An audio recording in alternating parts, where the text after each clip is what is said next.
What's up guys? So today I've got my hands on Samsung's first ever smart ring.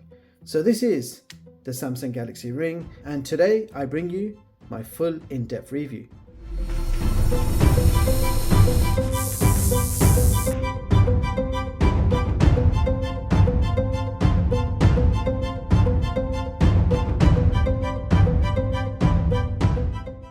Now, I actually wasn't going to buy this ring straight away. Just like you guys, I watched a few videos to see if it was worth picking up. In those videos, the biggest issue I had was no one could tell me clearly about what this ring can do in real time. For example, I wanted to know about which health features were 24/7 and what options you have to change the intervals of tracking. All of these metrics make a massive difference on battery life, and unfortunately, no one has covered these points, and none of this information was on the Samsung's website, which actually surprised me. So you guys know the saying. Yeah, you want to get shit done, you got to get it done yourself.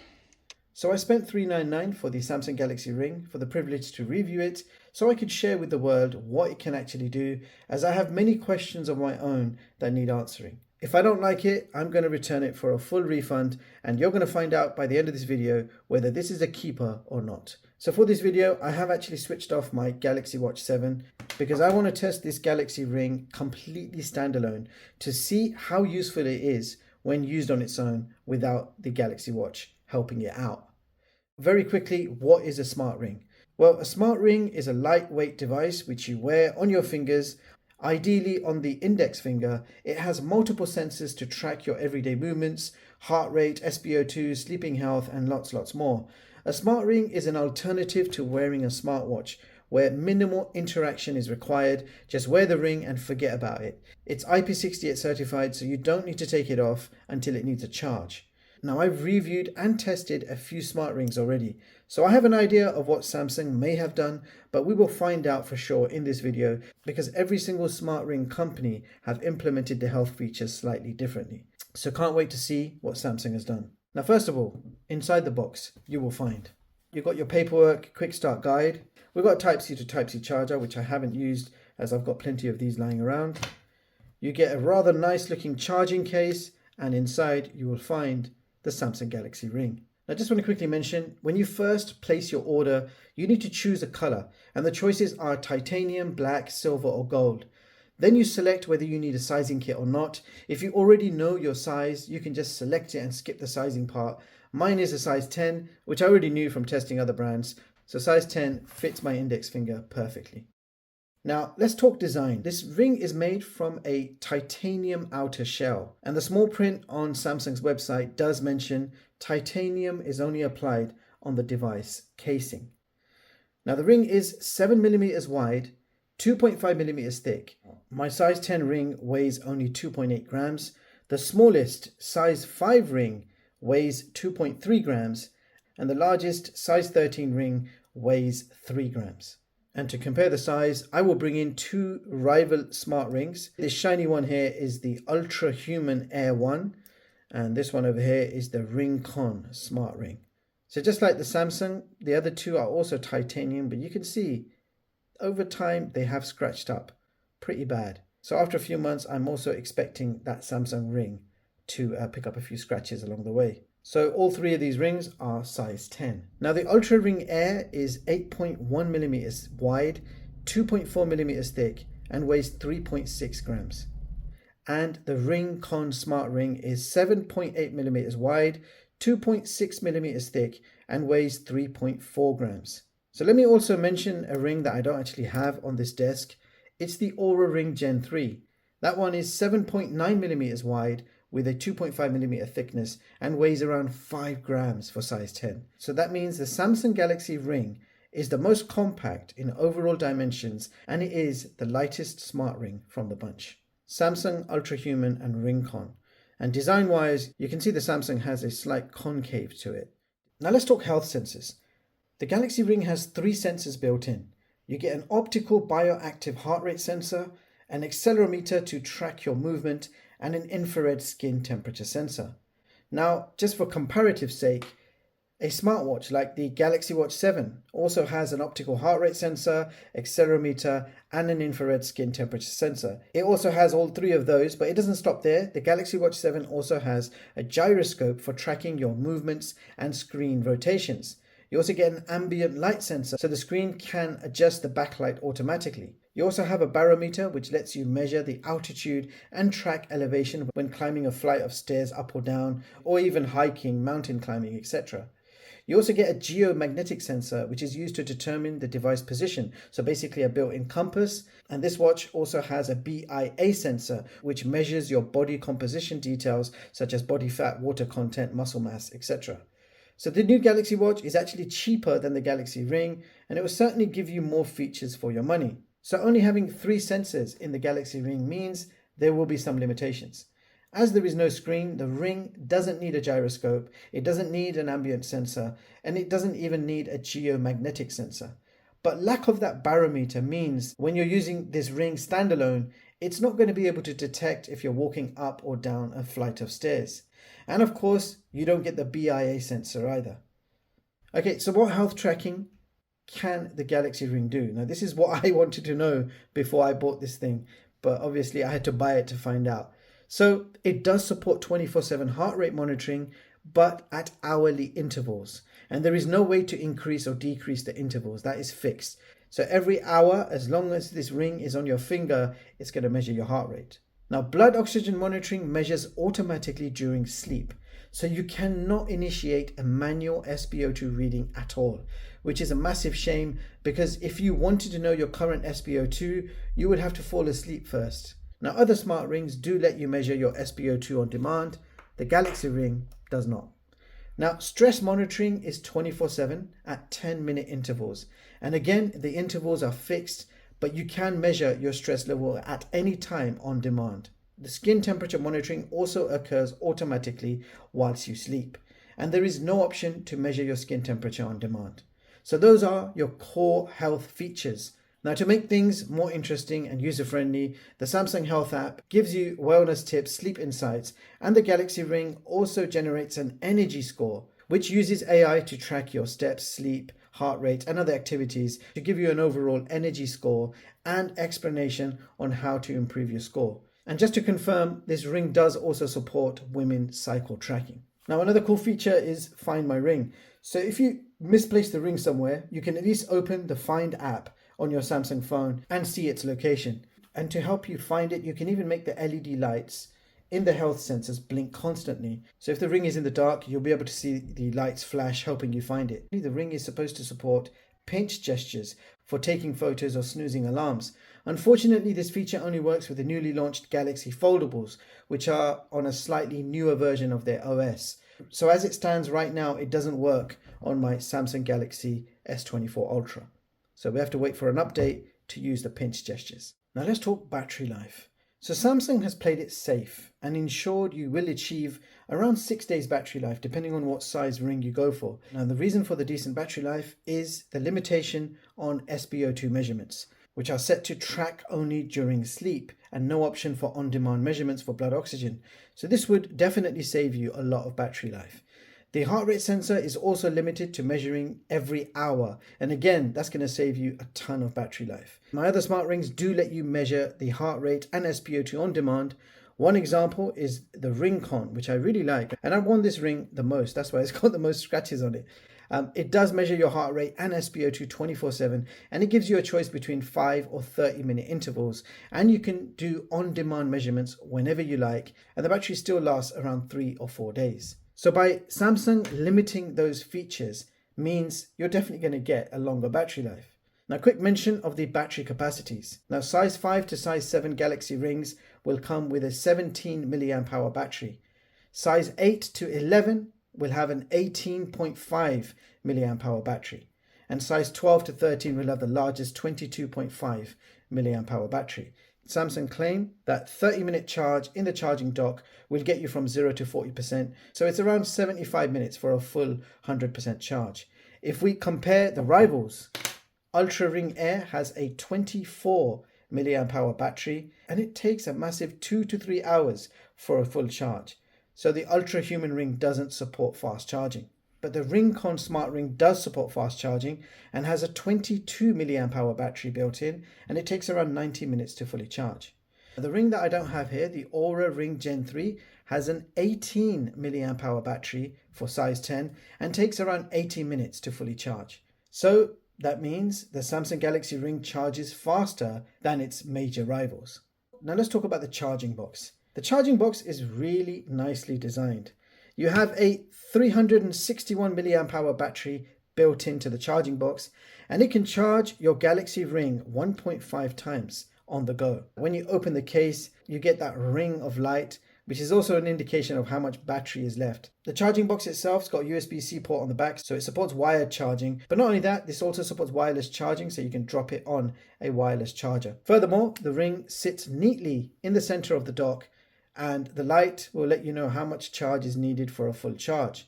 Also, if you short press the middle button, it will show you your battery level. If you long press the middle button for more than 3 seconds, it will switch the ring into pairing mode. Now, the design of the charging case gives me a real vibe of the Nothing brand, and that is not a bad thing. Samsung's charging case is really nice. I'm loving the design. Good job, Samsung. At least you did it before them. Now, comfort-wise, the ring is very comfortable and light on the finger. There is no vibration or sound, so it just feels like a regular ring. Samsung recommends the index finger for best results, so as long as you purchase the correct size, the ring is comfortable to wear for many days without any discomfort or issues. The ring is also water resistant with an IP68 rating, so you don't need to worry about water. The best thing about this ring is you don't need to do anything for it to work. All features are on by default. You just wear the ring and go about your everyday tasks, and all your health activities are automatically tracked and sent to your phone. Furthermore, the smart ring connects to your smartphone via Bluetooth, and it uses Bluetooth 5.4, and all your health stats are automatically synced to the smartphone app. Now, if we quickly mention the compatibility, this ring actually works on any Android phone. So before we were led to believe that it's only Samsung phones, and that's not actually true. You can download the Samsung apps on any Android phone, and this ring will work on it. Okay, now let's talk about the apps. The Galaxy Ring requires 2 apps to operate. You need the Samsung Wearable app, which you are going to need to set up the ring and download firmware updates, etc. The second app you need is called the Galaxy Health app, and this app is used to track all your health activities. Samsung Health is the app you'll be using the most after you get set up. So first of all, let's check out the Wearable app. So at the top, it shows your connection info, the name of the ring with the battery percentage. Over here, you can see we have 3 shortcuts: energy score, sleep, and heart rate. If you tap any of them, it's going to open up the Samsung Health app and take you straight to that relevant section. If we go back, we open up health settings. At the top, you can see it says heart rate alerts. So this is on by default. It will send you a notification to your phone if your heart rate reaches any of those levels. If you tap on it, you can actually change those levels as well. Under sleep, you will find blood oxygen measurements during sleep is on by default. If you didn't need that and you switch that off, that's going to boost the battery further. Snore detection is off by default, but if you want to use it, if I tap on it, I'll just show you. If you switch it on, you're going to need your smartphone on charge next to you whilst you are sleeping. So snore detection is going to require you to have your smartphone on charge next to you whilst you're sleeping. If you don't do that, snore detection won't work. And the reason is, of course, the Galaxy Ring doesn't have a speaker or a microphone, so it can't detect sound. So I just kept it off. It's off by default and I left it off. Skin temperature during sleep is on by default. If you don't care about your skin temperature during sleep, you can again switch that off and boost the battery further. Now, you can predict women's monthly cycle by switching this feature on, and it will run you through the steps. And here is automatic workout detection. Now, you can see here there are only 2 workouts that can be detected with the Galaxy Ring, and that is walking or running. Now, if we switch to the Samsung Health app, at the top it will show you your connection status. As I'm reviewing this product without the Galaxy Watch, you can see it's only connected to the ring. Now, energy score comes first and an explanation on how to improve it. Now, mine's always going to say sleep more because I don't get time to sleep. I feel sometimes there's not enough hours in the day to do what I'm trying to do, so my sleep gets affected. I sleep for around 4 hours every day. That is all I can get. So it breaks the energy score down for you. You can see sleep time average, sleep time consistency, timing, activity, heart rate. You can see the variability, skin temperature, and so on and so forth. Now, next you're going to see your daily health rings. Fairly straightforward info provided, And if you tap on it, you'll see a more detailed overview of all your daily movements. And as I mentioned earlier, you can see motion, 0 floors. So I've been active for 9 hours, but apparently I've not climbed any stairs up or down, which is obviously false, but this ring doesn't have the appropriate sensor to be able to assess whether you went down a flight of stairs or not. So that is one thing it can't do. Now, Samsung's sleep tracking has always been one of the best when it comes to smartwatches, and it's no different with the Galaxy Ring. You get accurate sleep tracking. So I was wearing all 3 rings last night just to compare the sleep. So the Galaxy Ring recorded 4 hours 27 minutes and the Ringcon recorded 4 hours and 3 minutes. I just want to compare the sleep stages. So I went to sleep 10 minutes past 12 and the Ringcon says 12 minutes past 12, and I woke up at 6:10 in the morning, and over here woke up 6:03 in the morning. So that is more or less the same, but you can see in between I did wake up. You can see a big gap there and you can see a big yellow there which means awake. So I woke up around 3 a.m. in order to pray, and I went back to bed around 4 o'clock, and then I woke up just after 6. So the Galaxy Ring does support multiple sleep stages, and so does the Ringcon, and they both did it accurately. And over here you can see blood oxygen during sleeping. You can see that gap there when I woke up, so it stopped measuring the blood oxygen. When I went back to bed, it started measuring it again. And there's a warning there, for 5 minutes and 12 seconds, my blood oxygen was under 90%. So that's something for me to look into. I haven't got a snoring feature active, and that's my skin temperature during sleeping. Again, there's a gap there when I woke up. So it only measures the skin temperature and the blood oxygen whilst you're sleeping. You've got some exercises that you can manually initiate. For example, if I was going to bike ride, hit start. That's it, it's initiated it. Any second now you're going to see my heart rate. That's my current heart rate, so it's doing its thing. So if I was actually exercising and not just standing here, it would be burning calories faster and my heart rate would be a lot higher. So let's just finish that workout. And it gives you some details, and we go back. That's a nice big step counter. Underneath that, you've got your heart rate section. If you open that, you can see my hourly heart rate here. Now, the good thing about this ring is you can measure your heart rate manually. We know it was 80 something when it thought I was riding a bike, but I was just standing here. So it should be along those lines. 86 beats per minute. And if we go back, you can see that stress monitoring again. You can see your recorded stress levels, and the measurement is 24/7 and it's every 10 minutes. And at the bottom, you can see the option to take a manual reading anytime you like. If we go down, you've got blood oxygen monitoring. So blood oxygen monitoring is only measured whilst you sleep. There is no other option, no other way of measuring your SpO2 on demand. So that is more or less all your health features. And while we're here, I want to do a quick heart rate test just to test the accuracy. We're going to test it against a medical grade oximeter. To do this, we're going to initiate a workout so we get a live heart rate reading. So that's my heart rate there in real time, 84 beats per minute. It's going to keep pausing because we're not walking. Okay, so we're going to test that against the Braun oximeter right now. So we're just comparing the accuracy. 80 beats per minute on both, as you can see. I will walk as well. 82 beats per minute, 82 beats per minute. 82 beats, 82 beats, 83, 95, 96, 95, 96. Roughly the same. And I am walking. I am trying to walk at a fast pace to get the heart rate up. So 98 beats per minute. Oximeter is on 100. They're both on 100 now. So you can see 101, 100. So the Galaxy Ring is keeping up with my oximeter. They're nearly on par with each other. 101, 101, 102, 103, 104, 104. If I stand still now, we need to watch that heart rate go down. 104, 90, 89, 88, 87, 86. So that tells me the heart rate sensor in the Galaxy Ring is as accurate as my medical grade oximeter, which is good news. Another benefit of the Galaxy Ring is there is no app subscription. So you don't need to pay any monthly fee to use the Samsung apps. At least you don't have to yet.